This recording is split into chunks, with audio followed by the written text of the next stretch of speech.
The gambler, the backbiter, tell him that God's gonna cut you down. Tell him that God's gonna cut you down.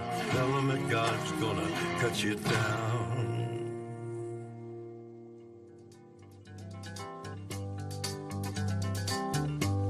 We're caught in a trap. I can't walk out because I love you too much, baby.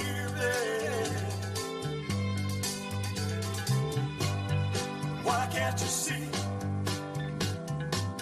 what you're doing to me?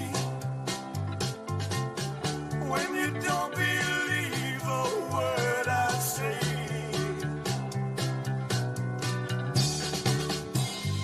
We can't go on together with suspicious minds, and we can build our dreams on suspicious minds.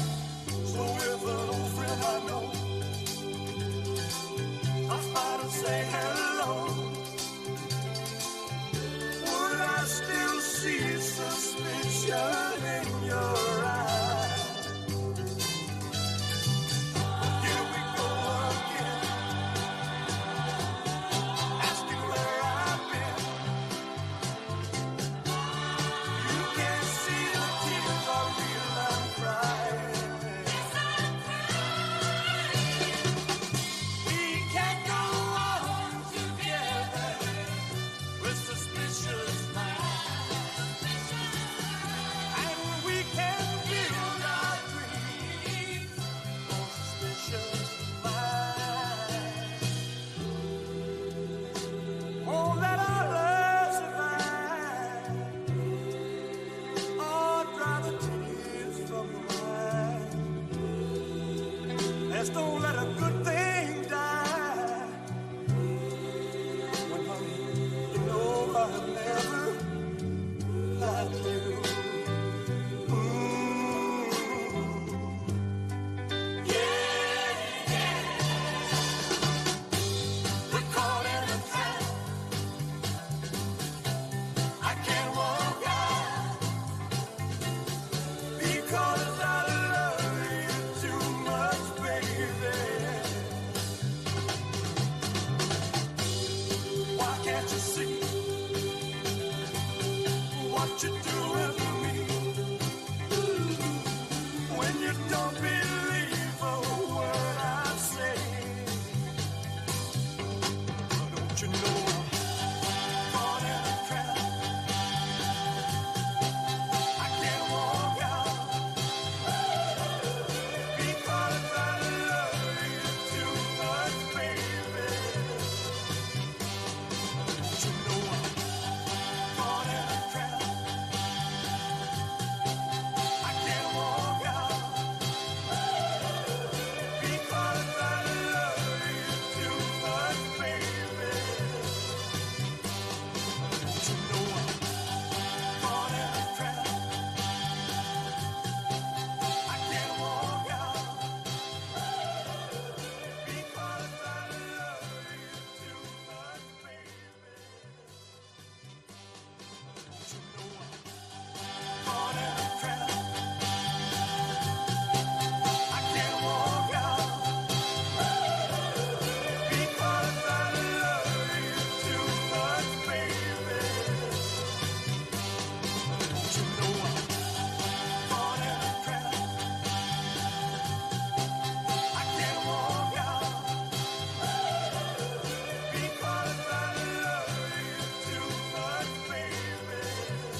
We come on this loop, John B., my grandfather and me.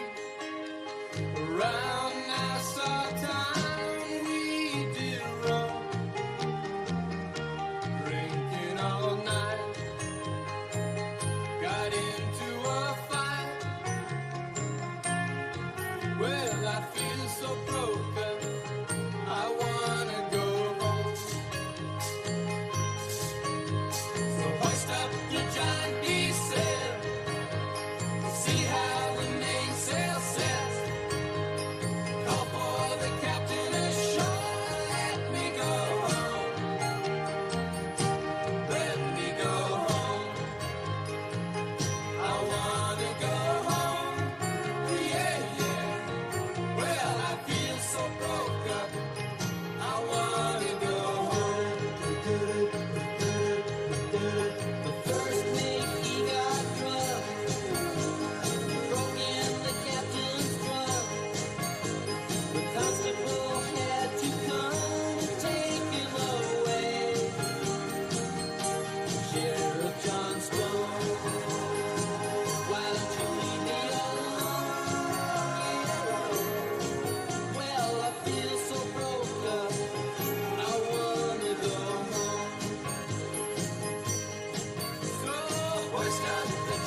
no heaven.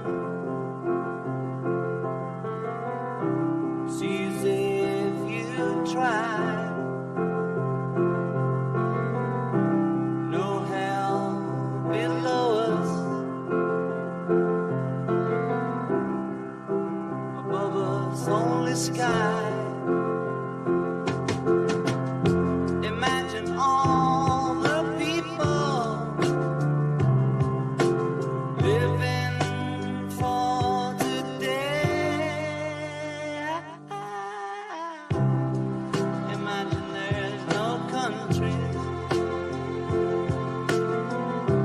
It isn't hard to do. Nothing to kill or die for. And no religion too. Imagine all the people living life in peace. You may say I'm a dreamer, but I'm not the only one. I hope someday you'll join us.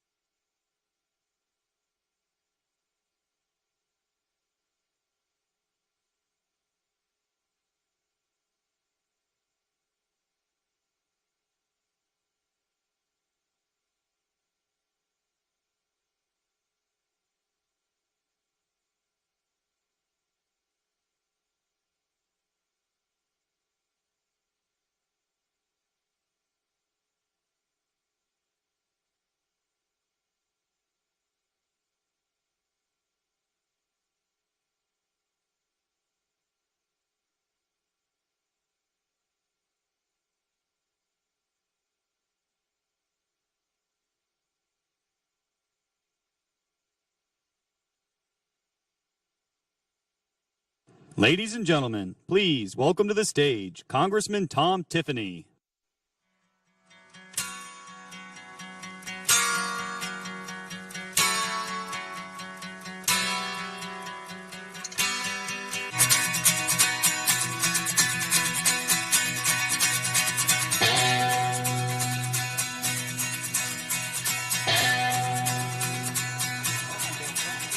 Ever since I was a young boy, I played the silver ball.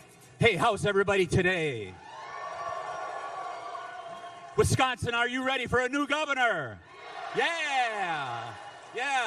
How would you like to have a governor that knows a little bit about milking cows here in June Dairy Month? Yeah. You know, our opponents earlier this week posted of a couple what were livestock, but they were not cows that could produce milk. How about if we have a governor that knows the difference between a bull and a cow?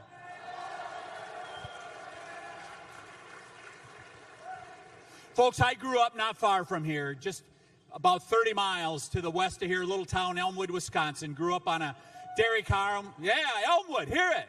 Yeah. Great spot. Grew up with my 7 brothers and sisters. We learned the value of hard work every day. My job, 6 o'clock in the morning, I went out and fed the calves. Went on to UW River Falls, got an agricultural degree, and then settled in the great north woods of Wisconsin, where my wife and I started our own business and raised 3 daughters there. Wisconsin is a great state. We were blessed to be able to live the American dream right here in Wisconsin. And the commitment I make to all of you, we are going to make sure that your kids and your grandkids are going to be able to achieve their dreams right here in Wisconsin. Yeah.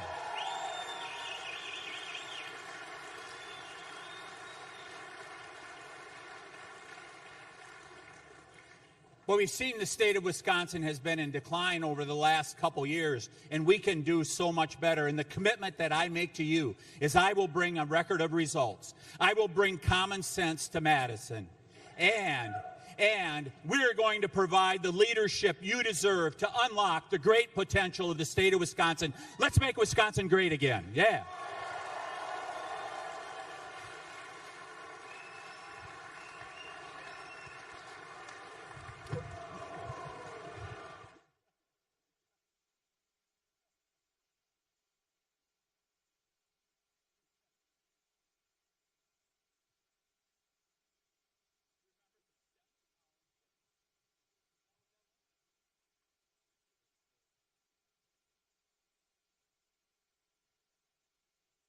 Ladies and gentlemen, please welcome to the stage Congressman Derek Van Orden.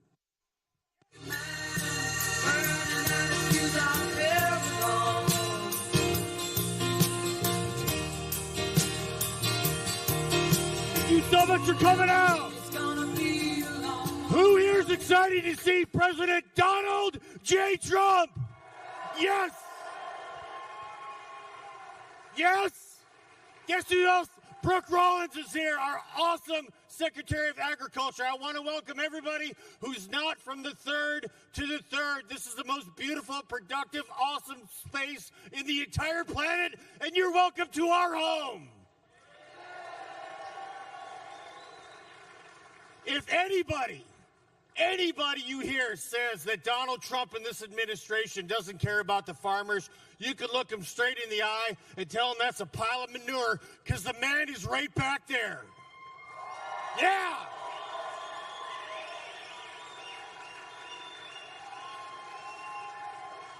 We're going to make sure that our farmers don't have to wring their hands at night because they're worried about paying the bills. We're doing everything we possibly can to make sure that people who aren't farmers that eat what comes off a farm don't have to wring their damn hands either. We're going to bring everything down, these costs down, and make sure that America's going to be great again, and we're going to be financially prosperous, and that is why President Donald J. Trump is here today. All right.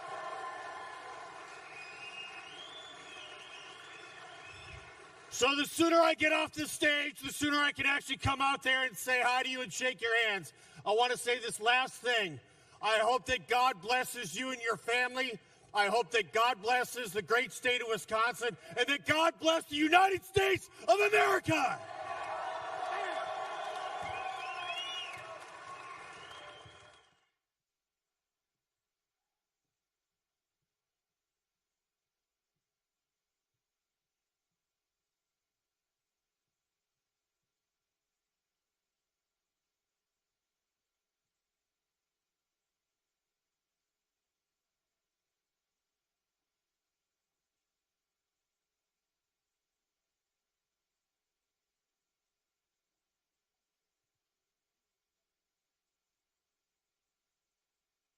Ladies and gentlemen, please welcome to the stage Secretary of Agriculture Brooke Rollins.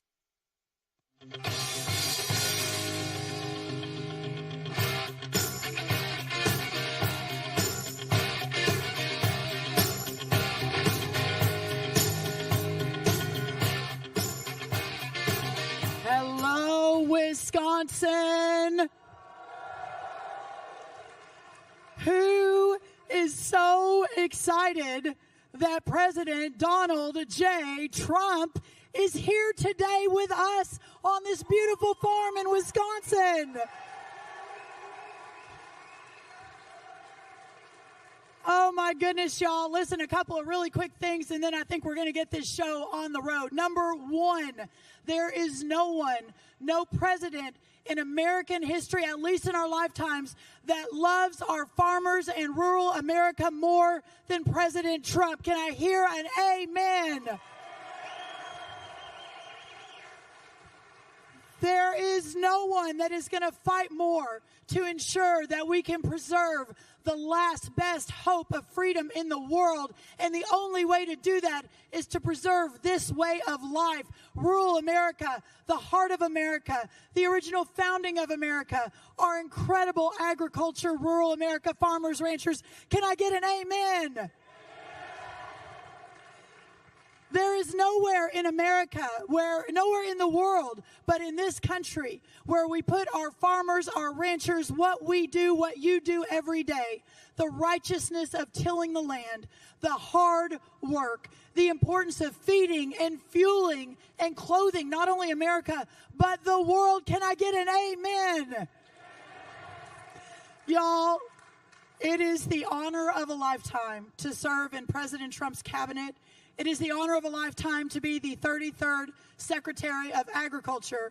You all have to know that every minute of every day, of every week, of every month, we are fighting for you. And you have to know that we understand the extraordinary challenges that we are facing right now out in rural America. But I also want you to know that no one will work harder, no one will fight harder, and no one will be your back, have your back more than President Donald Trump. Can I get an amen? You know, the final thing I want to say is that we are celebrating the 250th birthday of America this year. And in fact, just in a few weeks in Washington and around this country, when George Washington, our founding farmer, also founding father, decided to stand up and to fight for freedom with Thomas Jefferson, with James Madison, with John Adams. They were just normal, everyday, average Americans who knew that God had called them for something greater than what they were doing, who knew that they were called for this moment in time to save freedom, to save our country, to start the best, most incredible experiment of freedom in world history. And now today, together in this hall, we are all called for that same moment in time. God bless you all. God bless Wisconsin. God bless our farmers and our ranchers. We will never stop fighting for you. God bless you all. Thank you so much.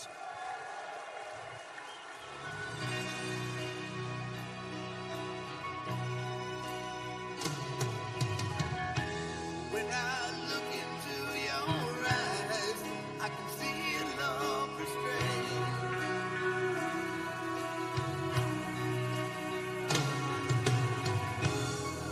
But darling, when I hold you, don't you know I feel the same?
is a man's world.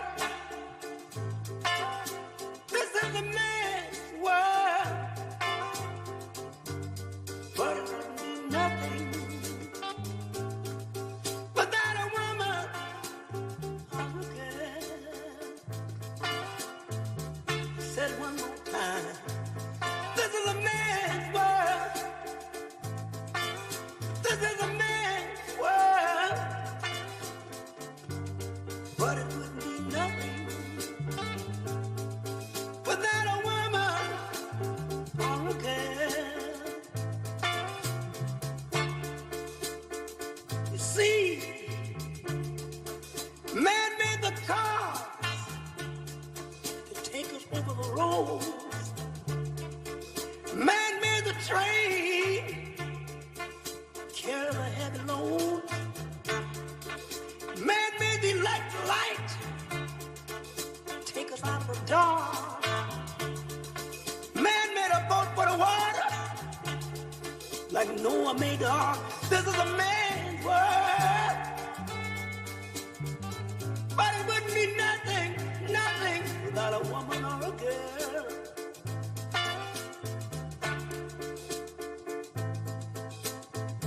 Man thinks about a little bit of baby girls and a baby boys. Man make them happy, 'cause man make them toys. And after man make everything he can, man makes money to buy from other man. This is a man's world. But it wouldn't be nothing, nothing without a woman or a girl. Oh, how man needs a woman. Man got to have a woman. He needs a woman or a girl. He needs a woman. Man makes everything he can, but a woman makes a better man. Man needs a woman. Man think about anything above, but money can't buy him love. Face the fact. You gotta face the fact. Man needs a woman. He needs a woman or a girl. Oh, oh. Man needs a woman. He needs a woman.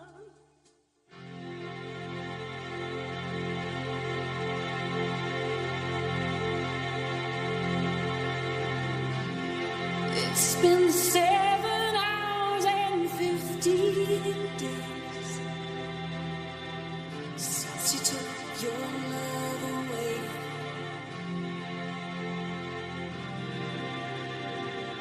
I go out every night and sleep all day since you took your love away.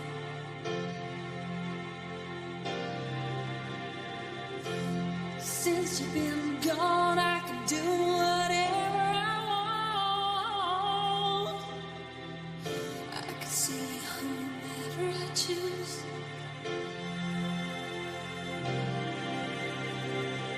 I can eat my dinner in a fancy restaurant, but nothing, I said nothing can take away these blues. 'Cause nothing compares to you.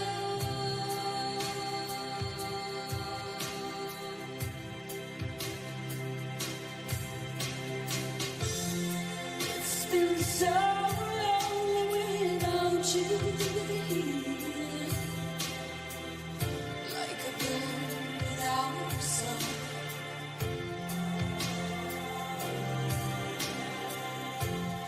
Nothing can stop these lonely tears from falling. Tell me, baby, where did I go wrong?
planted, mama, in the backyard. All night in wind and rain.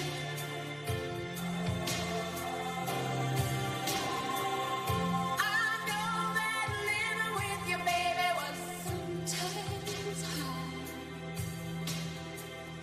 but I'm willing to give it another try. Nothing compares, nothing compares to you. Nothing compares, nothing compares to you. Nothing compares, nothing compares to you.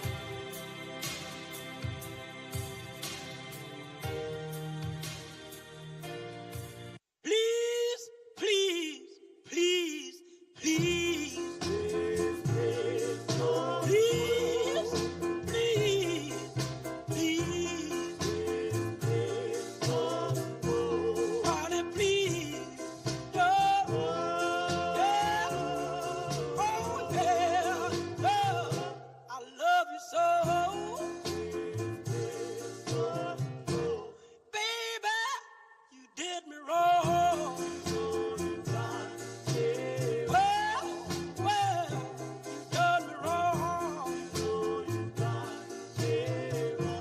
So you done me wrong. Well, oh, well, took my love, now you're gone. Please, please, please, please, please, please, please, please, please, please, honey, please, oh, well, oh, well, oh, I love you so. I just wanna hear you say, I, I, I, I, I, I, honey, please, don't, oh, yeah, well, I love you so, baby, take my hand, I wanna be your lover man, oh, yes, the God of my head, honey, please, no, well, oh, yeah, well, I love you so.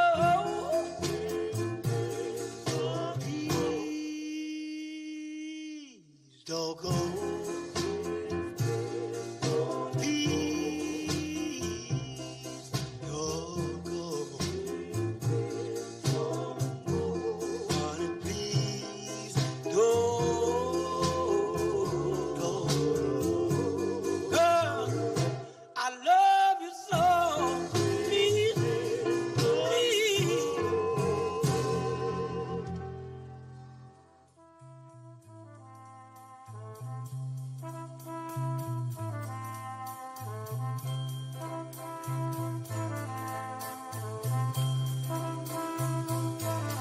There must be lights burning brighter somewhere. Got to be birds flying higher in a sky more blue. If I can dream of a better land where all my brothers walk hand in hand, tell me why. Oh, why? Oh, why can't my dream come true? Oh, why? There must be peace and understanding sometime. Strong winds of promise that will blow away the doubt and fear. If I can dream of a woman, son, where hope keeps shining on everyone. Tell me why, oh why, oh why won't that sun appear?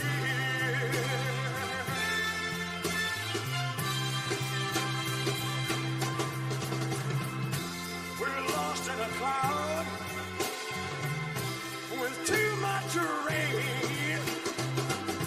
We're trapped in a world that's troubled with pain. But as long as a man has the strength to dream, he can redeem his soul and fly. Deep in my heart, there's a trembling question. Still I am sure that the answer's gonna come somehow. Out there in the dark, there's a beckoning candle, yeah. And while I can think, while I can talk, while I can stand, while I can walk, while I can dream, oh, please let my dream come true.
lontano sogno l'orizzonte, mancano le parole.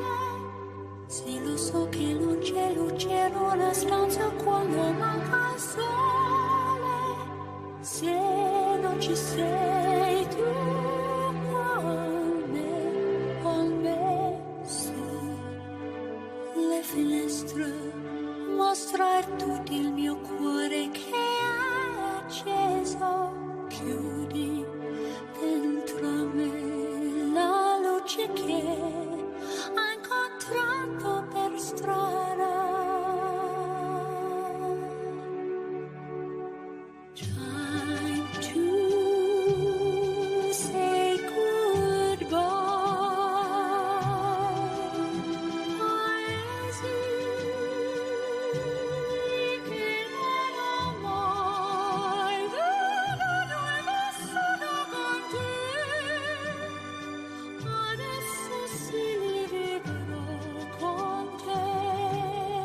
Partirò su navi per mari che io lo so non esistono più. It's time to say goodbye.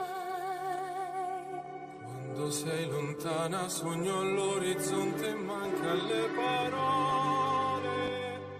E io sì lo so che sei con me, tu mia luna, tu sei qui con me. Mio sole, tu sei qui con me, con me, con me, con me. Time to say goodbye. Paesi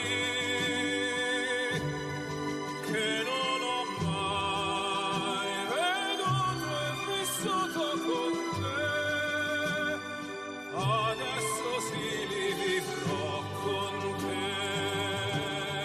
Partirò su navi per mari che io lo so non esistono più. Con te io li vivrò, con te partirò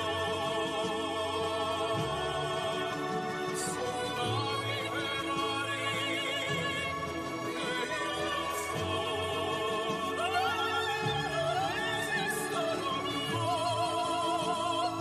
Con te io li vivrò, con te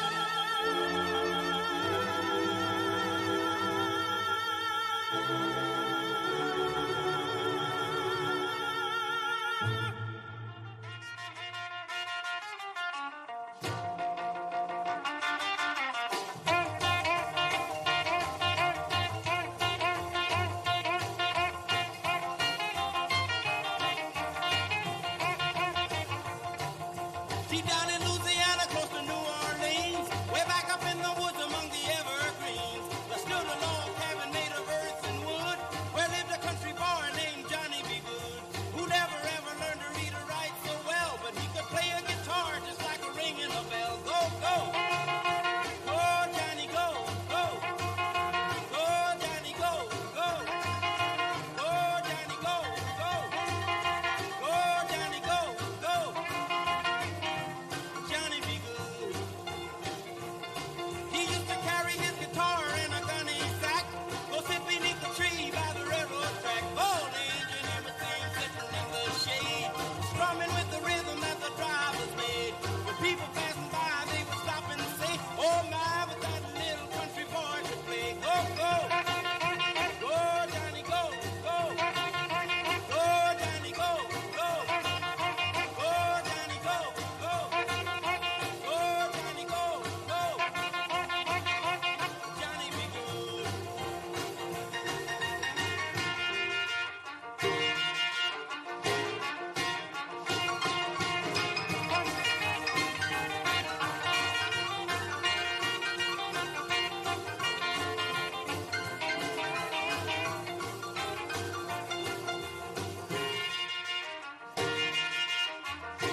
Ladies and gentlemen, please welcome to the stage our roundtable participants.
Oh, gotcha.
Where do I begin to tell the story of how great a love can be?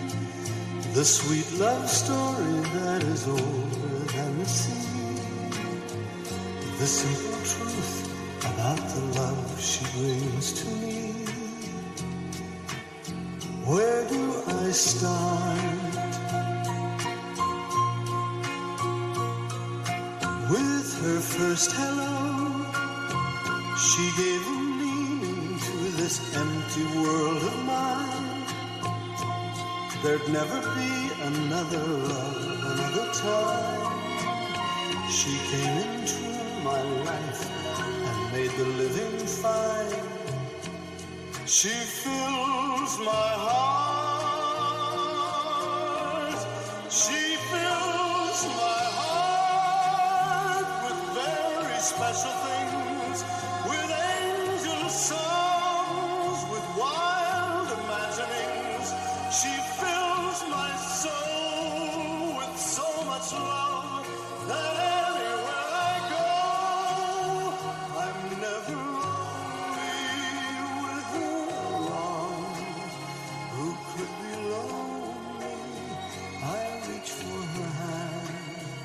it's always there. How long does it last? Can love be measured by the hours in a day? I have no answers now, but this much I can say. I know I'll need her till the stars all burn away, and she'll be there.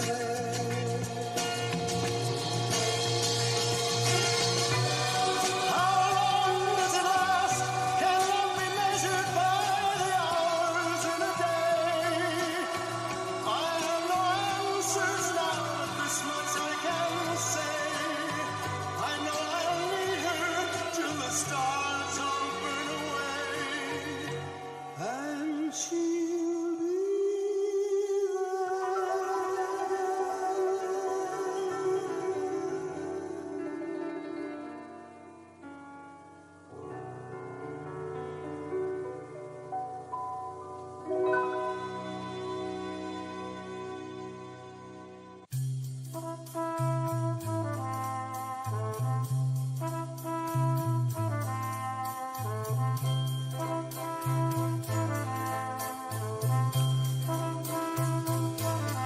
There must be lights burning brighter somewhere. Got to be birds flying higher in a sky more blue. If I can dream of a better land where all my brothers walk hand in hand, tell me why. Oh, why? Oh, why can't my dream come true? Oh, why? There must be peace and understanding sometime. Strong winds of promise that will blow away the doubt and fear. If I can dream of a warmer sun where hope keeps shining on everyone, tell me why. Oh, why? Oh, why won't that sun appear?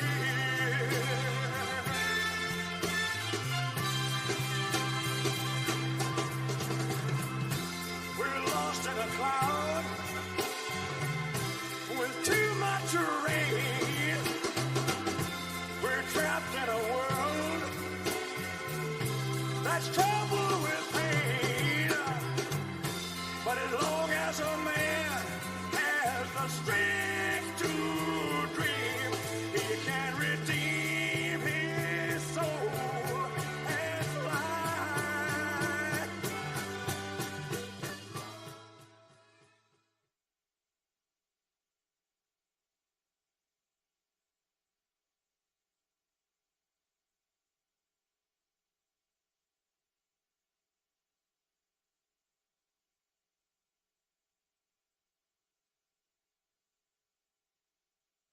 Ladies and gentlemen, please welcome to the stage the owner of Custer Farms, Ken Custer, Hall of Fame offensive tackle Joe Thomas, Congressman Derek Van Orden, and Secretary of Agriculture Brooke Rollins.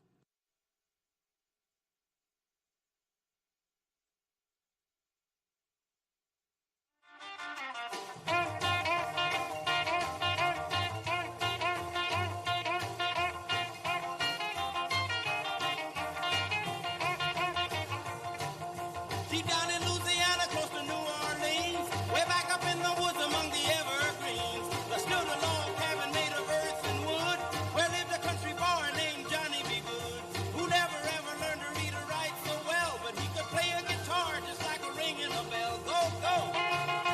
Go, Johnny, go, go! Go, Johnny, go, go! Go, Johnny, go, go! Go, Johnny, go, go!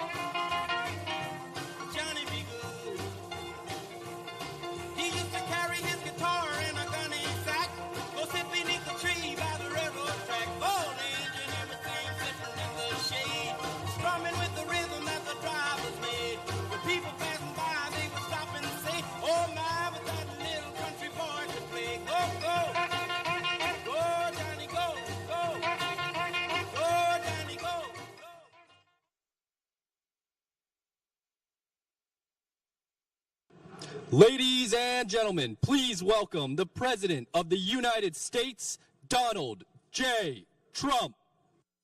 An American, where at least I know I'm free. And I won't forget the men who died, who gave that right to me. And I gladly stand up next to you and defend her still today. 'Cause there ain't no doubt I love this land. God bless the USA.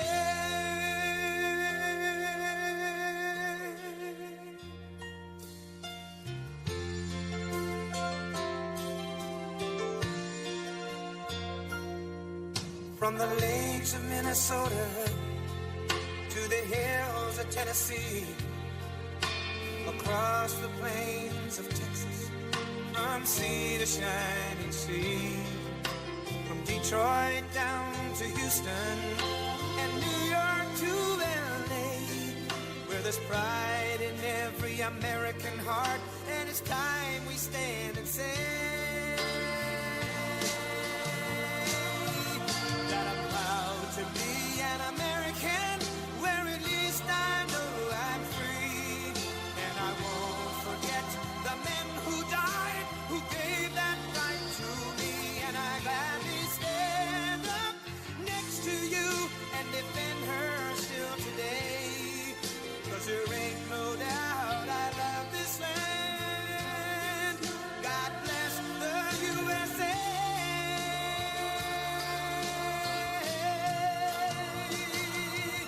And I'm proud to be an American, where at least I know I'm free. And I won't forget the men who died, who gave that right to me.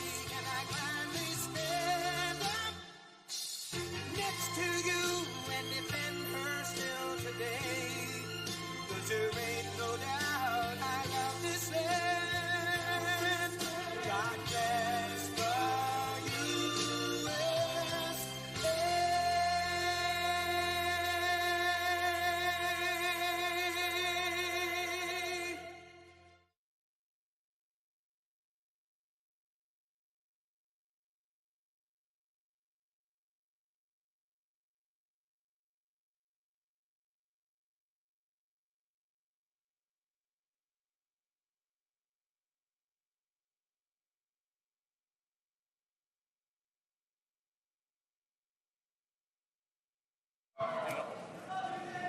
Thank you very much, everybody. So, I just did an interview in the most beautiful barn I've ever seen. Ken, it was a beauty, but it was raining. And it was with NBC Fake News. And because it was raining, I got a little bit angry at them. I was not happy with them. But we had a good time. I just want to thank everybody for being here. We love the farmers. We love everything about your state. And you know, we won your state by a lot. And we've had great success here in Wisconsin. And we brought a lot of business to Wisconsin. We recommend it. I love the place. And hopefully you're going to be voting Republican because, frankly, Republican is, I call it the sane way to go. It's the sane way. Because what I'm seeing from the Democrats, they're going to have some problems. And by the way, if they don't, if they win, this country is finished. We're in trouble. So I hate to say that you have no choice, but I don't think you have much of a choice. These are some very sick puppies that I'm looking at that are running for office. And on the other side, I call them the Democrats, D-U-M. You take out the B. A lot of people don't know dumb has a B. You take out the B, and you change the E. You put the U, and you have a Democrat. But their policy is just outstandingly bad, and it's really bad for the farmer because we were having record stuff, and then we had to put out a fire. We had to extinguish a nuclear weapon, a capable nuclear. This was going to be a very capable country that was going to have a massive nuclear presence, and we weren't going to let that happen. Nobody wanted that to happen, and we've largely finished that, you'll see. And one way or the other, it's finished. One way or the other, it's finished. It's either finished with a piece of paper or finished a more difficult way, although you could say a much easier way. As you know, with Iran, they have no Navy. 159 ships in 4 days. Even Ken is impressed by that. 4 days, 159 ships at the bottom of the sea. Not that we like that, but that's the way it is. And the blockade is unbelievable. There's never been a blockade like that. The Navy is... We have the greatest military anywhere in the world. There's never been a military like it.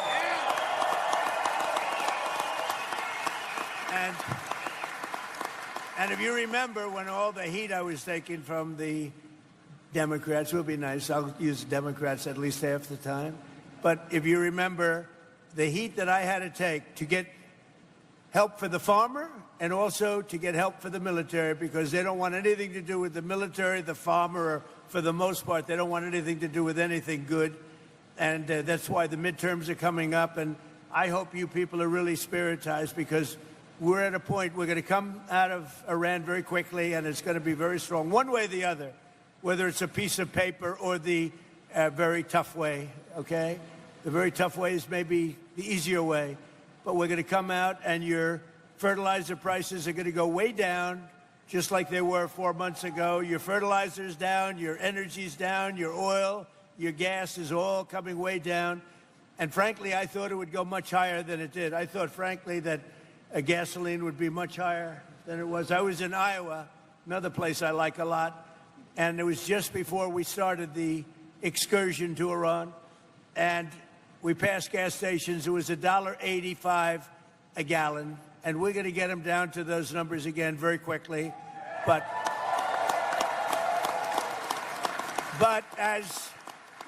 as they say in the farming business, we had to take care of business. Look at this guy over here. I don't know who the hell he is, but he is one hell of a specimen, I can tell you. This guy, this is one hell of a physical specimen. I thought I was big until I met you, Joe, you know? You're fantastic. That's what I like. Anyway, I just want to let you all know that I'm thrilled to be here at Custer Farms, and Ken and his family, they're amazing. I took pictures with them backstage and got to know them a little bit. They're really amazing people. They built this country. You all built this country. Not the complainers, not the wise guys. You all built this country. And I just want to...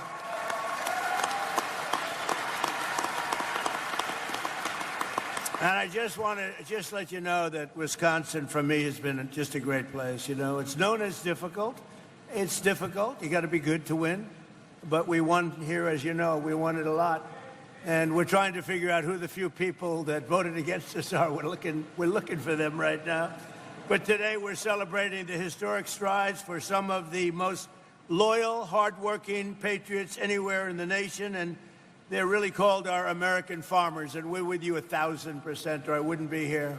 We're with you like you wouldn't believe. And you're going to see some very good things happen over the next 90-day period. I told Ken, 90 days, watch what happens. You're going to be better than you were 4 months ago.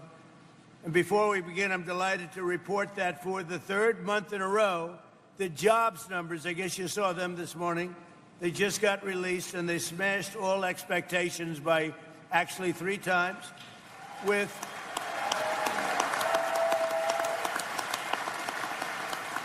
And this is during a military conflict. I call it that because it's really not that much of a war, but it's a military conflict. It's a practice.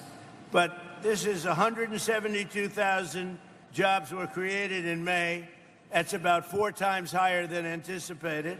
And experts predicted 30,000 jobs. These are the strongest job numbers of the entire administration so far. And that's during this conflict on top of it. So it's great. And, you know, we have a problem in this country, because it used to be, I'm a little older than a couple of you, but I don't feel old. I feel the same as I did 50 years ago. It's crazy, Mr. Senator. We got a great senator right here, Ron. But I do feel the same. But in the old days, you know, if you had good job numbers, like great job numbers like they announced today, the stock market goes up. Today, everything is crazy. The whole world is crazy. So when you have great job numbers, the stock market goes down, because they think interest rates will go up. And when interest rates go up, they stop inflation. Well, you know what else stops inflation? Growth actually stops inflation. And they ought to go back to the old system. when we have good numbers, the markets ought to go up, not go down. And it would be, that's the way you build greatness. You build greatness that way. So I think it's going to, we have a great gentleman coming in, Kevin Warsh. He's going to do a fantastic job at the Fed. We're getting rid of too late. But we have, Kevin is one of the greats. So you're going to see, but you're going to see beyond anything, you're going to see numbers coming in over the next more than 2.5. We have 2.5 years plus. Can you believe how time flies, right? And can you believe the work we've done? You know, it's sad because you have speechwriters and you have advisors and you have all these people, and generally you don't like listening to any of them because if you do, you're in trouble. But I said, you know, I want to write about the border. And I want to talk about the border because when I came here, we had the most unsafe, we had the worst border maybe anywhere in the world. There was no border. 25 million people came in. Drug dealers came in. People from mental institutions came in. Murderers came in. 11,888 murders, most of whom, over 50% of whom, killed, can you believe this, more than one person. One killed 7 people. We allowed them into our country. We've got them largely. They're going out, and they're going out fast. We have to fight crooked judges, crooked administrations, crooked politicians, but they're going out fast. But we have the safest border in our history for the last 12 months. And this is a hard number to believe, but I don't give it. It's a number that's out there. You've heard it. 0 people have come into our country through our southern border. 0. It's a little hard to believe, but it's a little hard. If they said like 20 people, I would have been, 25 million came in through Sleepy Joe Biden. So we had 0 people. And these are done by largely sort of a radical leaning left people, the reports. But it is what it is. And the good thing is they don't try to come in. It makes it a lot easier because they know it's going to be very hard to come in. Now, we take people in, but they have to come in legally. We want people to come in, but they have to come in legally. But I say, let's talk about the border. Sir, nobody cares about the border. I said, I won the election on the border. Let's talk about the... Sir, I'm telling you, nobody cares. Run. Nobody cares about the border. You fix the border. I want to brag about it. Sir, they want to hear about other things like fertilizer. And we'll take care of fertilizer, too. You know, when I also came in, eggs were like the highest. And remember this, I inherited all these high prices. They came in and they said, affordability. They made up the word because that's the only thing they're good at, although I'm good at making up words too. They go, affordability. I was there one day and I said to our great Secretary of Agriculture, what's with the egg prices? So on my second day, I gave a news conference, which is more news conferences that Biden gave in like 6 months. But in my, he almost did. He didn't do it. Yeah. Sleepy Joe was not heavy into news conferences, all right? He'd take one question, he'd go, oh, let's see, Jim Smith from NBC? I don't do that, they just start screaming at me. But, so I had a news conference on my second day, and they said, what about eggs? What about eggs? Tell me about eggs. I said, what's the story with eggs? Give me a little hint. What's with eggs? They said, what's happening with eggs? And I was told, we have the great Easter egg hunt at the White House, and I was told to order plastic eggs. I said, I'm not ordering plastic eggs. And I called this young lady right over here, Brooke Rollins, Secretary of Agriculture, and I said, Brooke, get the egg prices down, please.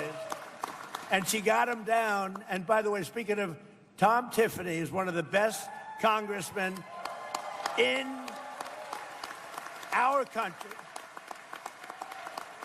And I was there, I don't know, 7, 8 years ago, right at the beginning. I endorsed this guy. I had no idea, but I liked his last name. You know why? Because I bought the air rights many years ago off Tiffany, and I made a lot of money. So I saw Tom Tiffany, and I backed him, and he went like a rocket ship, and he won, and you've kept winning. And now he's running for a thing called governor, and you have...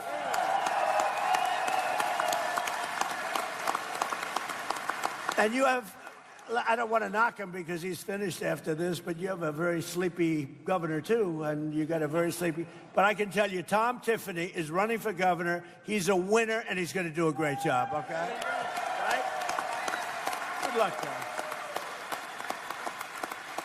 So in a single month, we added 7,000 new manufacturing jobs and 17,000 new construction jobs, and we're building more plants than at any time in the history of our country.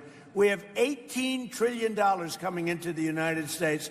As an example, the previous administration, in 4 years, think of this, had much less than $1 trillion come in. We have $18 trillion from countries and people all over the world in 11 months, not even in 1 year. So that's some difference. And I think that's probably why people are shocked to see the job numbers, because the construction jobs are through the roof. But when these plants, car plants and AI plants and all the different plants, when they open up, you know, we're leading China by a lot. I just got back from China. I was with President Xi, who I respect. But we're leading China by a lot in the AI race, a very important race. And we're leading everybody now when it comes to cars. They're coming in from Germany. They're coming in from Japan. They're coming in from Canada. Canada treats you guys rough, you know? Canada, they put on big tariffs. We didn't meet them with tariffs. I took care of it my first term really strongly, and I am now. But Canada's been very rough. You find them rough to deal with? Yes, you're pretty rough to deal with. He's more of a diplomat than me. And we are doing well. The previous 2 months, we were revised upward by nearly 100,000 jobs. They put the numbers too low. So actually, we had 100,000 more jobs than they reported. They were obviously Democrats, right?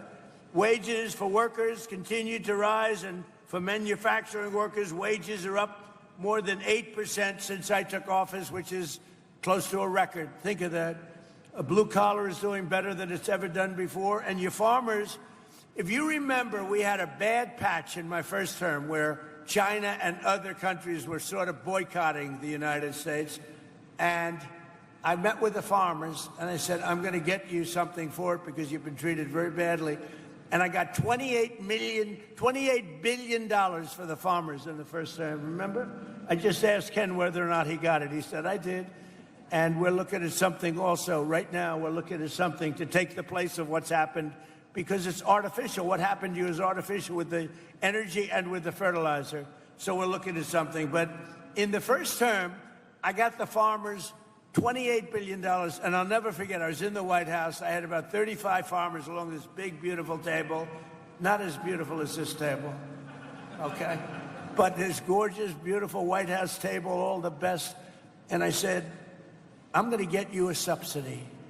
And they looked at me, and he just said the same thing. One of them looked at me, stood up, said, sir, we don't want subsidy. We just want an even playing field.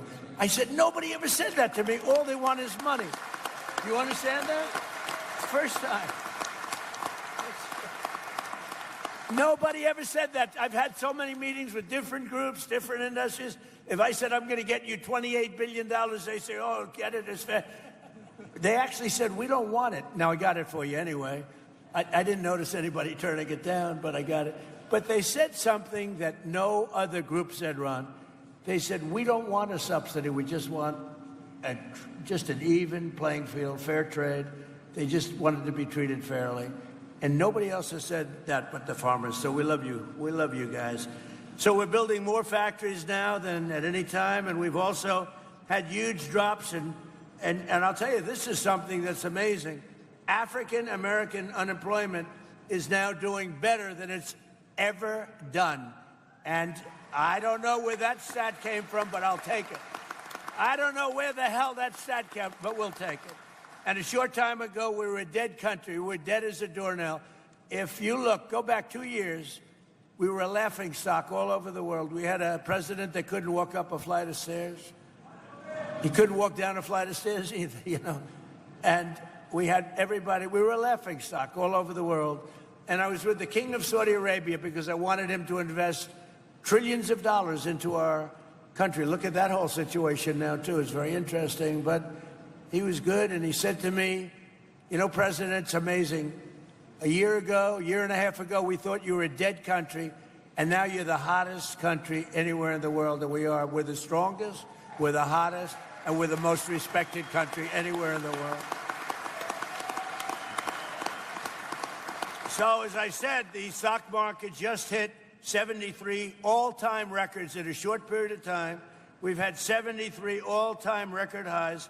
And your 401ks. Who has a 401k here? Let me just say. A lot. Your 401ks, as you know, just hit a record high. So that's everybody. And we're just off a very big success in Washington, D.C. We had, it doesn't sound like much, but Washington, D.C. was not properly managed or kept. We had 22 fountains. None of them worked for the last 50 years. None of them. They were graffiti strewn. I did it the inexpensive way. Why should we have a screen? Everybody here has good vision. I want to show you something. Look at this.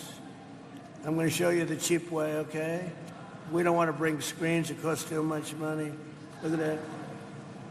That's before and after. Look at that. Look at it. Can anybody see that? That's before. That's our nation's capital. That's what it, look at this graffiti all over it, filthy, disgusting stone. The stone was all horrible. And look over there, that's before and after. Then we had the reflecting pond, 2,500 feet, massive, longer than a building. We have a stat here that's sort of great. Can you guys see this okay? Because I'm too cheap to put up like a projector. Look, so that's the pond. If we're standing up, here's your Sears Tower, Empire State Building, World Trade Center. Look, it's double and triple the size in terms of area. So it would have cost $400 million, Ron, to fix. It would have taken 4 years. And they were getting ready. Doug Burgum's done an amazing job. And I said, you know, rather than doing that, they were going to put stone down, big stone, granite, wonderful, but it all leaks because you have joints. So being a very good builder, I said, you know what? I built a lot of swimming pools, many, many swimming pools. Every time I do a development, I do swimming pools. I know more about swimming pools. I said, why can't we put the wonderful material, which is thick, pasty, beautiful, like rubber, but industrial strength? Why can't we use it? And let's pick the color blue from the American flag, which is what we did. And that is the most beautiful thing that you've ever seen.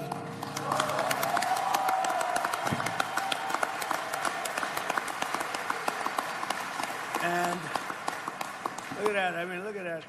It just opened yesterday. We just opened it. So there was going to take 4 years, 400 million. It took really about a month. Okay, it was going to. Can you imagine Washington between Lincoln? Think of Washington, D.C., between the Lincoln Memorial and the Washington. Just think about this.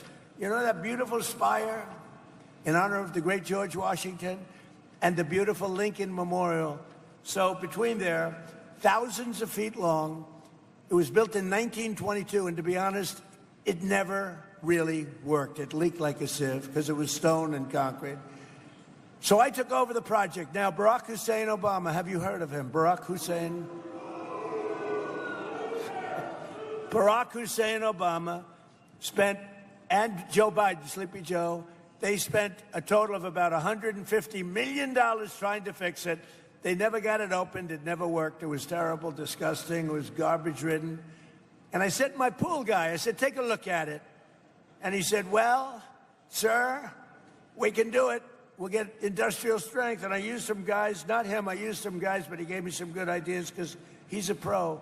You know, they got very upset when I sent my pool person. I said, who else am I going to send?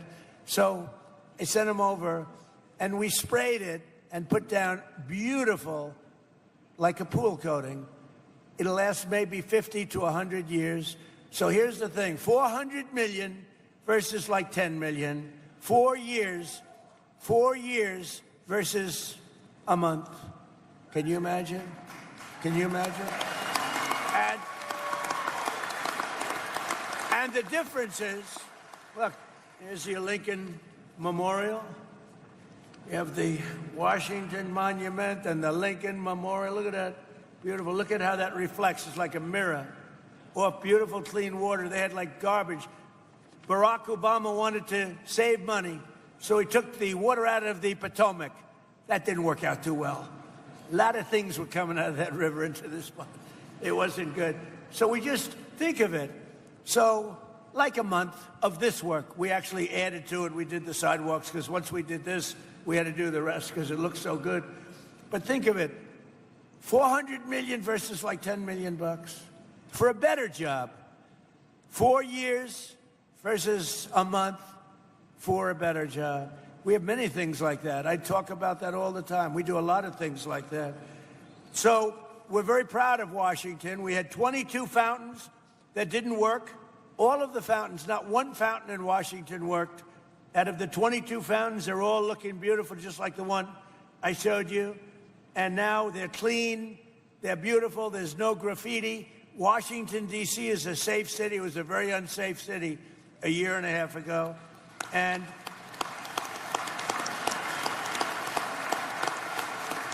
a very unsafe city. Your child would go to see the Jefferson Memorial or the Washington or the Lincoln or any of them and would oftentimes not come back. It was a horrible place. It was horrible what was happening. And we put our great military in there. We did a job. We removed 5,000 people that were career criminals. 2% of the people, think of this, 2% of the people, did you know this, Ron, create 91% of the crime. And I love that statistic because you can get rid of 2%. And we took them out. We brought them back to where they came from. They came in, many of them came in through Sleepy Joe's open border policy, one of the craziest policies I've ever heard. So we saved a lot of money.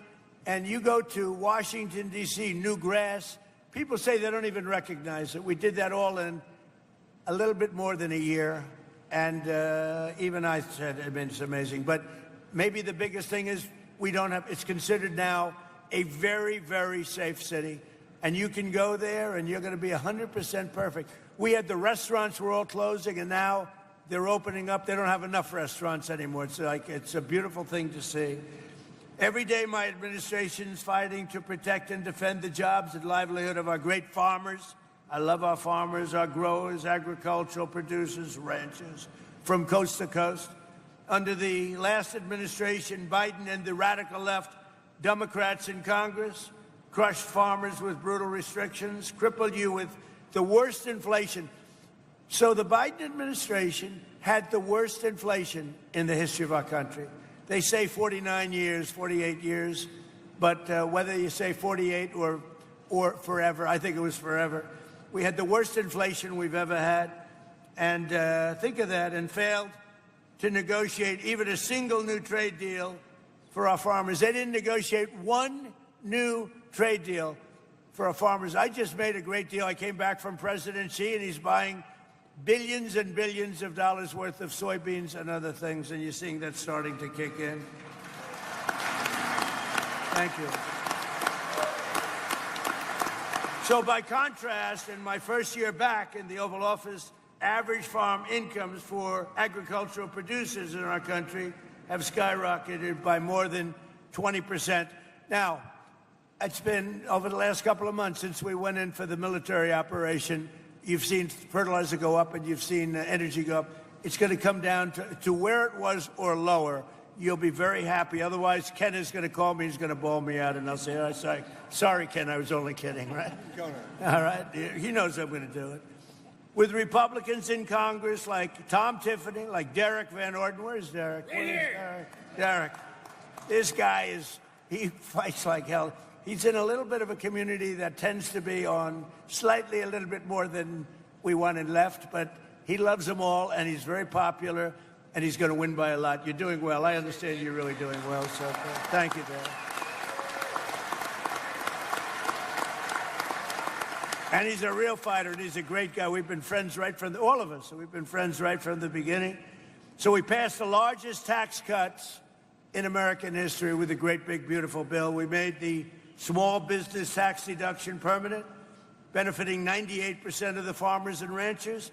We gave you 100% expensing and bonus depreciation. So when you buy a new tractor or anything else you buy, you're allowed to deduct it. Do you buy any new tractors? Got a lot of nice tractors back there. Got a lot of tractors back there, by the way. But so you can deduct it, the full cost of the tractors, 1 year, any equipment, 1 year, all. You can deduct it all in the first year instead of over a period of many, many years. And we also saved the $2 million. Thank you very much. That's a big deal, actually. We also saved the $2 million American farms from, think of that, from extinction by ending. What we did is we got rid of the estate tax or the death tax. So if you love your child,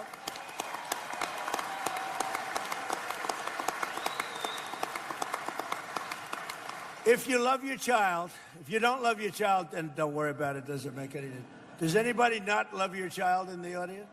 No, but if you have a farm like this, someday it's going to come the time, right? And I met your boys, and he loves his boys. I know that because he started clapping for that last statement about no death tax. And he was clapping. He didn't clap for anything else. That means you love your boys. So, boys, I just found out your father loves you. But think of it. And I was seeing this in my first term. We did it my first term. We did it now. We extended it out. So you have no estate tax, or no, we call it the death tax on a farm or a small business. Now, I saw it myself. You have a way of life that sometimes you're land rich and cash poor, sometimes you're lots of different conditions, but people that are on farms love being on farms. You wouldn't trade my life, you wouldn't want my life, believe me, you don't want it. Your life is much better than my life. I will tell you, your ear wasn't a little pierced over here, you didn't get pierced. You have a nice, safe, beautiful life, but I've seen it with farmers maybe more than any industry. People want to have their farm. It's a way of life, and they love the life on the farm. And the family would leave, the father would die, the mother would die, leave it to the kids. The kids would have a big estate tax problem or a death tax problem. They'd go to the bank, they'd borrow a lot of money, more money than they should have borrowed, couldn't make a deal, and they'd end up losing the farm. In many cases, I have to say, they'd do terrible things. They'd commit suicide. They'd lose their farm, they'd lose their way of life. They couldn't pay the tax. And I got rid of that tax. I ended that tax, so I hope you're happy. Right?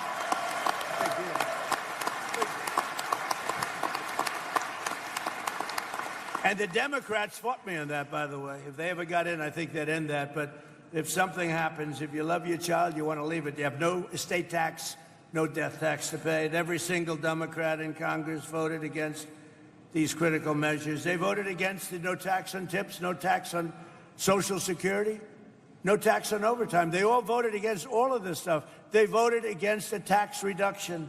They voted against all of it.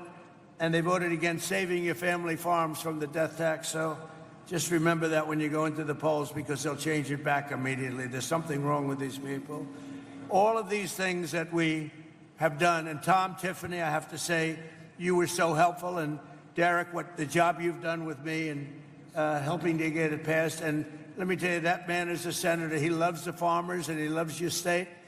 And he doesn't care about anything else. He wants to make sure you get treated fairly. And there's no better advocate. You have no better advocate than Ron Johnson. So thank you, Mr. Senator. Thank you. And he'll be a hell of a governor. I know the guy, he'll drive you crazy. He'll be calling me, President, you got to send more money to Wisconsin. Leave me alone, all right? He'll do well, too. Thank you. As president, I fought for the American farmer like no one has ever fought before. Nobody's, like I'm up here today, I don't need this. I got elected, I don't have, what the hell do I have to be here for? I got elected, I'm here because I like the farmer. I mean, when you think about it, I guess there's a lot of truth to that, right? I could be home right now in the beautiful White House watching somebody else on television talking. On day one, I terminated the insane electric vehicle mandate. They wanted your tractors to be all electric. They wanted your cars to be all electric. And, you know, look, Elon, he had a bad moment, but now he's a friend of mine again. He had a very bad moment.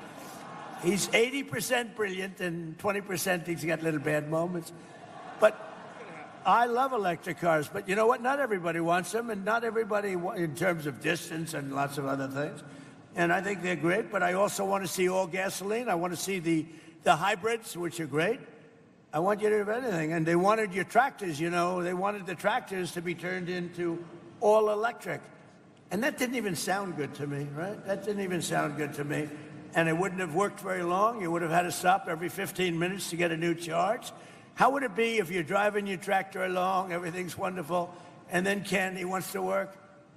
He goes, oh man, I got to go get a new charge every 10 minutes.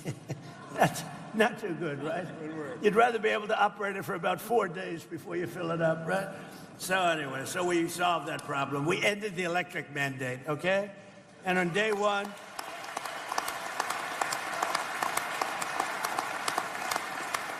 and one of the other reasons this would have gutted the ethanol industry.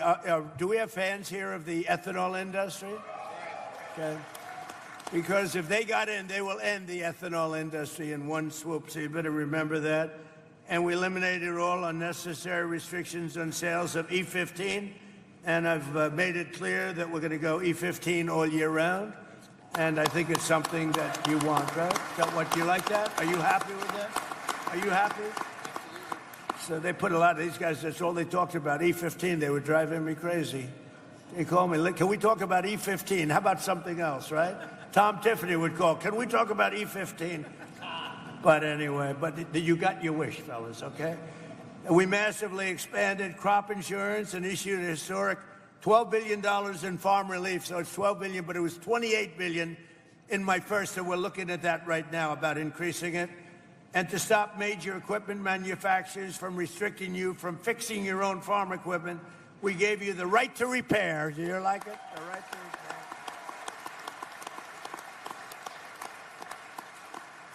It was a little strange. I mean, some of you are better mechanics than the people at John Deere. And I will love John Deere, Mr. May of John Deere. But they wanted to, your tractor is broken down. I'll bet you can fix a tractor as well as about anybody else, right? I can look at this guy. I guarantee, if you were mandated, let's say you have a tractor that's broken and you know exactly how to fix it, you wouldn't be too happy about being mandated to bring the tractor back to John Deere or wherever you got it, right? You'd like to fix it. Not so much. Yeah. I mean, they actually have, the Democrats, a restriction that if you get caught fixing your tractor, they bring you to jail. You know that? Do you know that I pardoned a man last week who was sentenced to 7 years in jail because he got caught fixing his car or his truck? I said, I like to always say, what did he do? Sir, he was fixing his truck. I said, how long is he getting? 7 years. I said, say it again. It's the first time I've ever heard it. Like 2 weeks ago, I gave him a pardon because he had to go to jail because he was fixing his tractor or his truck.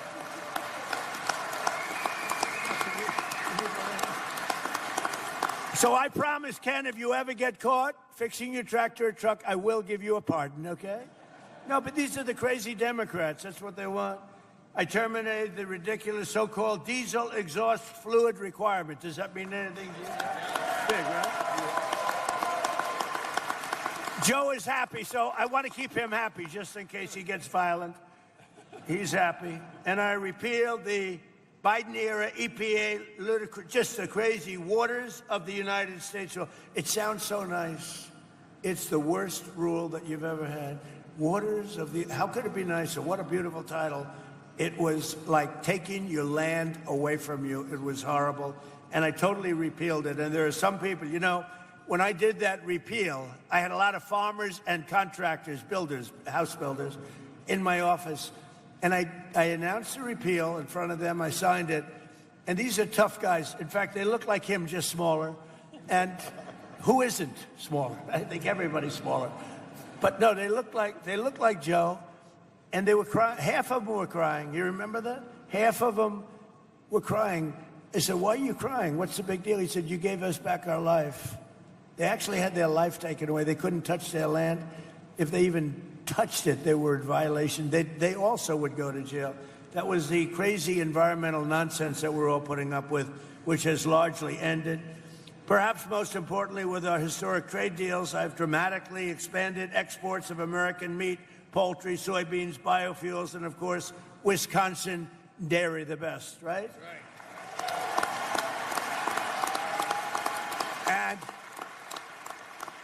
And I just see that dairy exports have surged nearly $1.2 billion under our leadership, and this is with a conflict going on. Remember what I said, Ken, when this conflict ends, you're going to see things that you've never seen before, because we are ready to rock. We've never been We've never had this kind of investment coming into our country. Nobody else has either. Nobody has ever had anywhere near, not even near, including China, nobody's had this kind of investment coming in to a country. So, increasing 41% to Japan, you've increased your sales. 41% to Japan, 48% to the Middle East, 61% to European Union, 63% to South Asia, and 85% to Australia. So you're doing pretty well. You're going to see it, and you're going to see it a lot better in about 3 months from now. I also signed something that you may or may not like. I don't know. It sounded good to me. It didn't sound very bad to me, but people love it. I also signed the Whole Milk for Healthy Kids Act. You know what that means?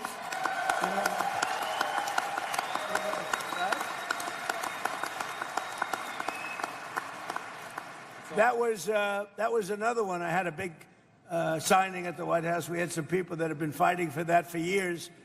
I called Ron. I said, Ron, what's to fight for? I mean, it just sounds good. And it's just better. It's healthy. I like it. I drank it. I don't know. It gets harder to get it. Now we have it. So that, it's totally opened up now for the kids, and it's great for anybody. And now we're working with Congress to quickly pass the new Farm Bill. We're very well into it. We got some great approvals, the hardest approvals, and I think we're very well on our way to getting the Farm Bill finished and approved. And just to finish up, with the help of the farmers like those here, today we're also helping bring down grocery prices for hardworking Americans, and they're coming down very rapidly. Remember, I inherited these prices. I didn't start. My prices were great. They rigged the election. When I turned, the election was totally rigged. It was a rigged election, just like they're rigging the election right now, it looks like in California. Can you imagine? It's 4 days, and they still aren't even close to telling you who won. You know why? Because they're rigging the election, that's why. 4 days. In Spain, they had it like, I'm not a big fan of Spain, to be honest with you. It's gone very far left. But they had an election. All the votes were in, similar size to the state of California, a little larger, actually. And every vote was in by 10 o'clock in the evening and counted. You're going to be waiting weeks to get these votes. It's corrupt. Somebody said it's incompetent. I said, no, just the opposite. It's unbelievably competent if you happen to be a Democrat politician. Because with their policies, the only way they can get elected is to cheat. And when you look at an election, not even relatively a big election, for one state, for one city, for Los Angeles, they're nowhere close to counting the votes. But you look at what's happening. It's getting tighter and tighter and tighter. And the people that were supposed to win, bad things are happening. It's a crooked state. We have crooked third world elections in a lot of our states, and we should pass our Save America Act.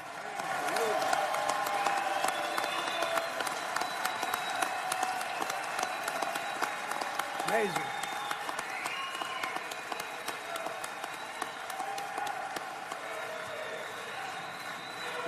And that'll really stop it, too. That'll stop it. That's where you have voter ID. It's where you have birth of, your citizenship. You have to prove your citizenship. I think that sounds good. And also, I added a couple in there. Also, the ballots, the voting, the mail-in ballots, so crooked. They send millions of ballots out all over the place. If you're a Democrat, sometimes you get 6 or 7. If you're a Republican, you have to call up, where are my ballots? It's such a crooked deal. We're third world country. But I added 2 things. No men playing in women's sports.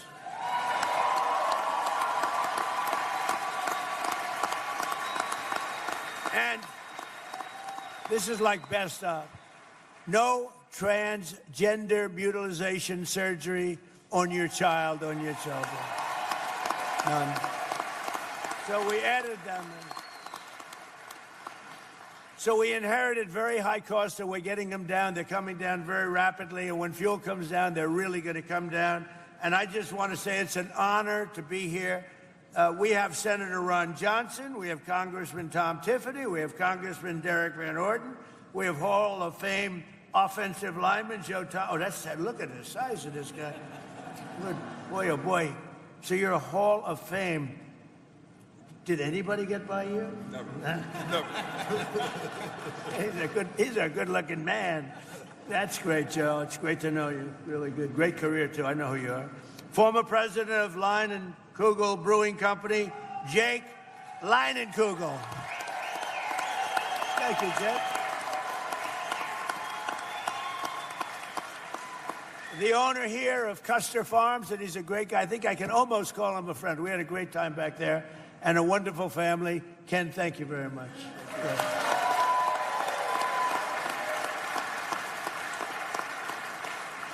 And a fantastic dairy farmer, Jamie Witzpalek. Where's Jamie? Jamie? Hi, Jamie. Thank you. And finally, two-time gold medal winner in speed skating in this year's Winter Olympics, Jordan Stolz. Where the hell is he? Whoa. Oh. That's pretty good. Whoa. Stand up. Stand up. Yeah.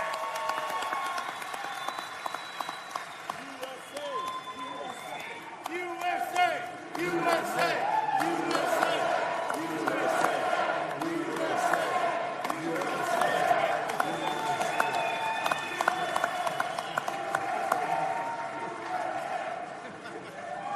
I'm keeping it. I'm keeping it, Jordan. I'm not giving it back. I'm a very good guy for keeping gold. I like gold. I'm never giving this back. Congratulations. I forgot to touch his leg. I didn't want to do that. But I can tell you one thing. His leg is like a rock. That's fantastic. 2 gold medals. Wow, that's big stuff. Thank you. It's an honor. And speaking for my other athlete up here, that's pretty good, right? 2. And you go through big competition with a lot of great athletes, right? Are you going to be doing it again? Another Olympics? I plan to be doing it until 2030, as long as I can. Until Salt Lake City in 2034. Well, we'll so be that'll be watching. on home soil. We're going to be watching, okay? You could do it again. Right. So, if we'll go in order if I can, and we'll start with Brooke Rollins and go to Ron Johnson and Tom Tiffany and Derek. And Joe Thomas, would love to have you say a few words, because you can tell us about real tough life, and it's tough in those pits, right? Pretty nasty people in there. You meet some large, nasty people, but you can handle it. And Jake, we're going to ask you to say a few words, if you would. And Ken, and we'll go pretty quickly, because I have to get back to fighting a war in Iran. There's a hell of a speakers list. We might be here all night. Yeah, if we can, fellas, I got to get back to a place called Washington and protect you, okay? So if you go very quickly, we don't need your life story other than I like the Olympic guy and I like this guy right over here. And Jordan Stolz would like to have you say a couple of words too, okay? Hey, Jordan, why don't you start? Go ahead.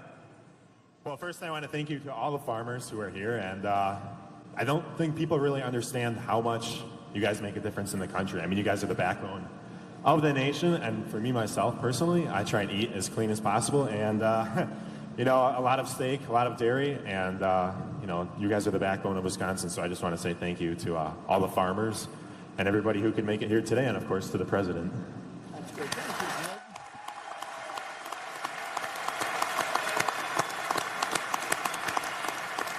That's a winner. Tough to win like that. Yeah, it's a very tough when you're dealing with fractions of a second. That's a tough thing to do. Congratulations. Secretary, if you would, go quickly. Thank you. Very quickly, how about a big thank you to God for the rain and the farmers and for President Donald J. Trump.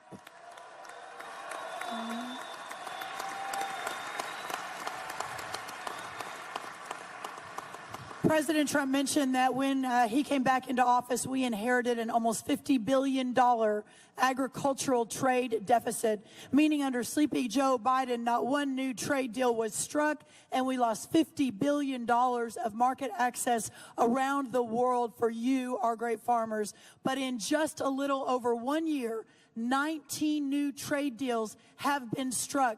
The markets have opened around the world. We are going to break every record for dairy, for tree nuts, for corn, for ethanol, as we move the American farmer's product, the best in the world, back out to the rest of the world, while at the same time inheriting inputs that had never been so high in the history of our country, whether that was fuel, fertilizer, labor, interest rates, seed, one after the other. And those numbers all were coming down significantly, and as the president promised, will soon come down very soon again. Sir, there is no better American than the most American of all Americans, and that is our great American farmer. God bless you. Thank you so much, sir.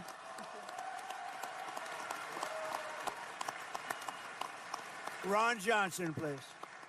Mr. President, welcome to Wisconsin again. You certainly have paid a lot of attention to our state, and we truly appreciate it. Like you, I met with these great farmers backstage, and you nailed it. They love farming. This right now is a third-generation farm, hopefully pass on to fourth. But they face numerous challenges. But what I thought was very common in all the comments speaking to me is they realize that you are going to fight for them. You have turned the Republican Party into the party of the working men and women of this country who have made this country great and who will continue to make it great, and they recognize that. So they know the big messes the Democrats left for you. They realize you don't turn those messes around and fix them right away, but they know you are absolutely dedicated to do it, and they love you for it. So God bless you. Thank you.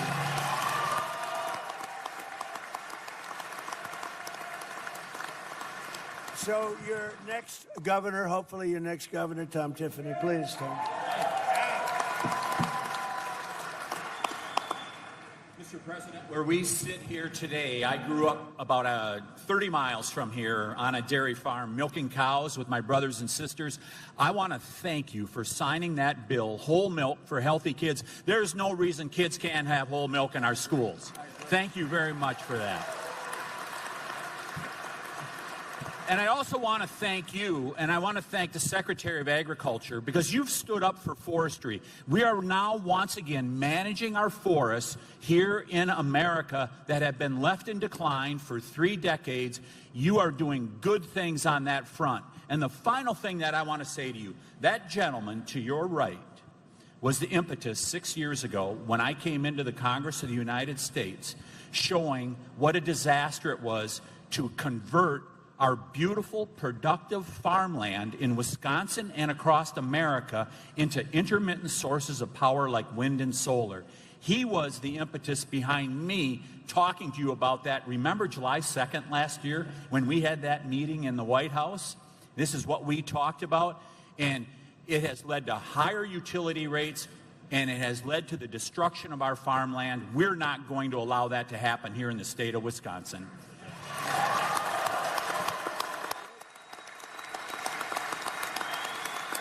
He's right about that.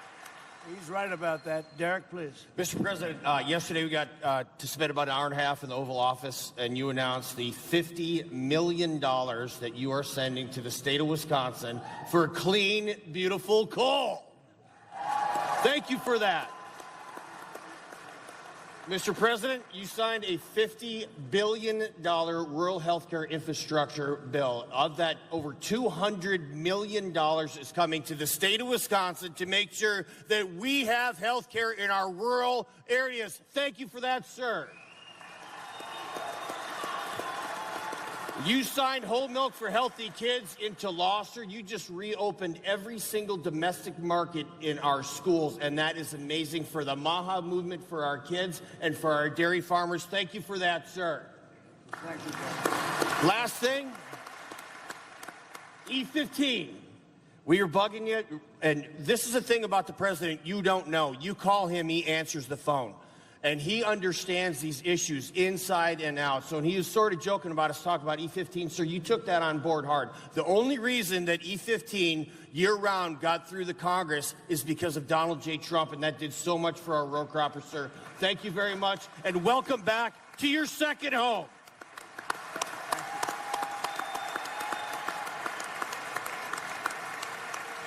So, Joe, great football player. I would tell you one of the truly greats, Hall of Famer. Thank you. Thanks, Mr. President. Joe Thomas, Hall of Fame Farms, Muscadet, Wisconsin. You should come visit. It's beautiful. I got to pump Secretary Rollins' tires a little bit for the Small Processors Action Plan, because as a farm-to-table beef producer like myself, we see one of the biggest bottlenecks in our country is the lack of small packing and processing plants.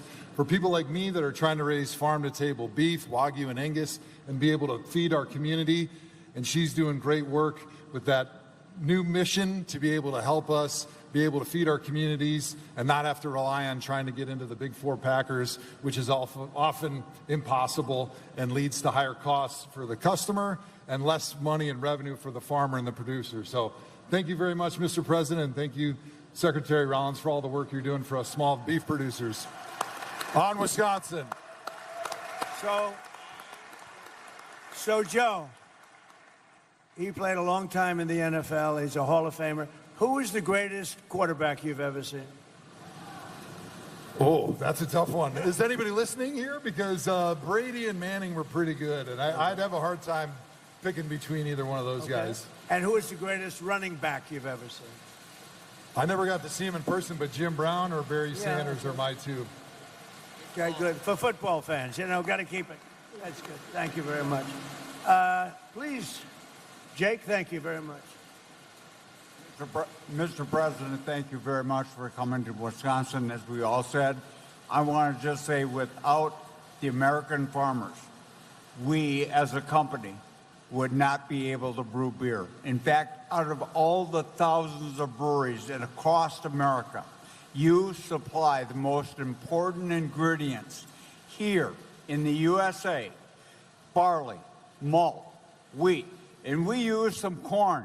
But thank you all, and really appreciate the time, Mr. President. Thank you much.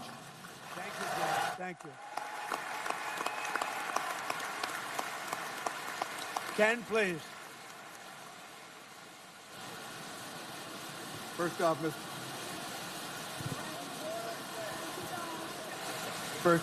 President, it's an honor and a blessing to have you here.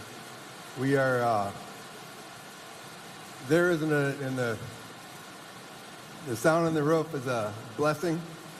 We American farmers risk a lot and count on God's blessing. And our forefathers in this country understood that. That's what makes us great, is God's blessing. And I thank you for being who you are, the integrity that you hold, doing what you say you're going to do. You make the right decisions for America. They aren't popular. Thank you. And we as farmers have lost, as Secretary Rollins talked, a tremendous amount of our trade. And that's all we need, is we can compete with anybody in the world. We need fair trade. Yep. We lost a lot during that last administration. We're bringing it back. We're bringing it back. Jamie, please. Thank you. Thank you, Mr. President.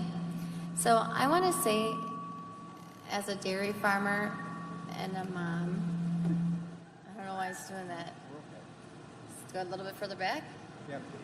As a dairy farmer and a mom, I see how important it is for these policies to be put in place, not only for the families that are growing the food, but for the people who are consuming it every day. I was so excited to witness the signing of the Whole Milk Healthy Kids Act. I didn't even know what to think, because in reality, it was common sense to me why we don't have those options for our children in the schools. Whole milk provides essential nutrients that our kids need for bone growth, muscle growth, and brain development. So I was really excited to be part of that. And as our dad always said, drink milk, it does a body good. That still stands true to this day. So thank you, President Trump and Senator Rollins. Thank you.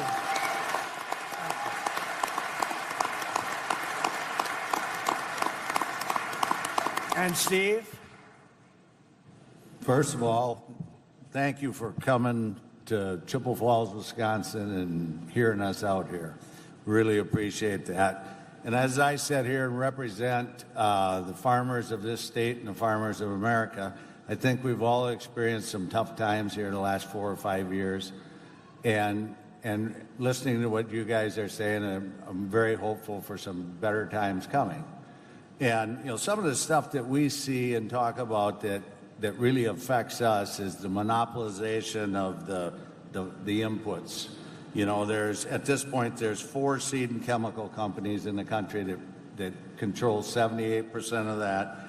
3 fertilizers control 90% of the market, and 4 beef companies control 85% of the beef market. That makes it really tough for us when things are good. You know, our inputs just rise with the commodity prices. So we'd like some help on that. On another note, the big beautiful bill is a real win for us, and we really appreciate what you've done with that. It's lowered our tax rates. It's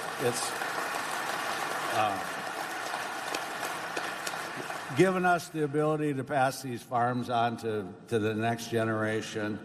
You strengthen the crop insurance. You know, I think that all that stuff, and another thing that I want to mention is the border deal. We feel really blessed to have the control you put in place on the border. And other than that, I think you've done a great job. I'd like to add one more thing. We're in the pipeline construction business, and I was sharing with Secretary Rollins there that, you know, we were a 8,000 person company under your first administration, and we went down to 12 to 1,500 people now. And it's just starting its way back up, and we're in the middle of negotiations on a big project in Alaska called Glen Farm that I think you're very aware of. And we're in the final stretches of that. So I know that's not farm related, but if there's any help we could get out of you guys for that, I think that's a real big piece for our energy security of this country. And that's all I have. Thank you. Which we'll take care of it. You all right? Anybody else? Would you like to say something?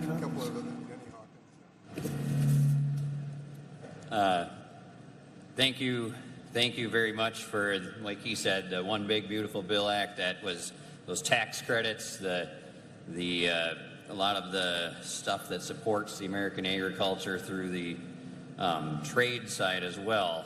We've got fair trade has been a challenge in America lately, and we need to get what we deserve for our products. And I thank you for putting in the effort and doing the work and getting, you know, we'd rather have fair trade than the subsidies like previously mentioned. E15, some of that stuff's great. Energy independence. On our farm, we actually have a co-digester where we take food waste and the cow manure and make methane.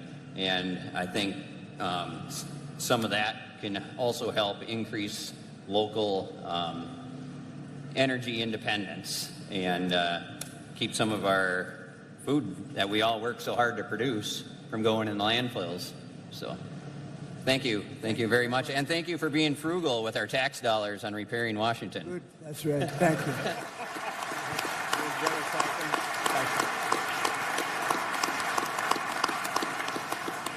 So I just want to thank everybody. This is great. You're amazing people. You built this country. You built the country. We have all the complainers, all the people, they talk. They don't do anything. You're the ones that made America great, and we're making it greater than ever before. We have Make America Great Again, but we're now making it greater than ever before. So I just want to thank you all. It's an honor to be with you. We're straightening out a little unfinished business in Iran and a couple of other places. Tremendous success that we had in Venezuela, as you know. We're doing amazing oil business there right now, and it's been incredible. But I just want to thank everybody for being here special, and I want to thank you really for your support. We won in a landslide, and I just want to thank you for your support. Thank you all, and Ken, thank you very much.